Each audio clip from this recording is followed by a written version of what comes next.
The abortion bill raged across the floor of the House for 6 hours on Friday night, during which all members of Parliament, 15 men and 2 women, gave their views, many of them too late in the evening to be included in Newswatch or watched by many in the community.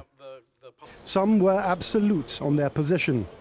Health and Justice Minister Neil Costa, who moved the bill, said this was a matter of human rights as declared by the UN.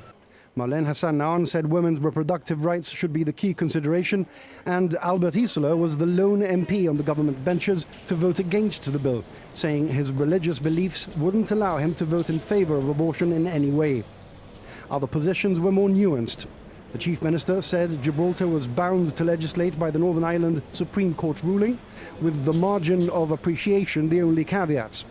The GSD opposition disagreed with asking the community to vote on a bill, believing it should have been asked to vote on the wider principle of abortion. As they walked into Parliament this morning, GBC asked every MP how they would vote in the referendum. It's important to point out that we don't know what question will be asked in the referendum at this stage, and the question we put to the MPs assumes that it will be something along the lines of, "Are you in favour of the Abortion Act?"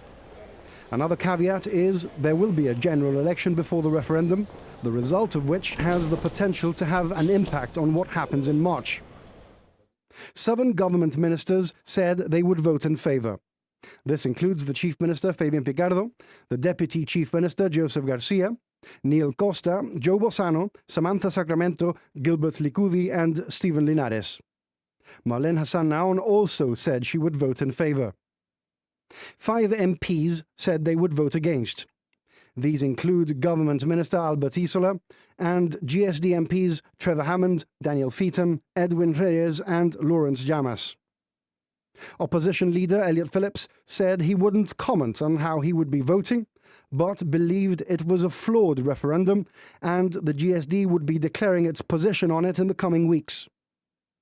Ministers John Cortes and Paul Valvan told us this was a matter of private conscience and didn't believe they should make a public comment about how they would vote. Roy Clinton said he wouldn't make any comment at this stage.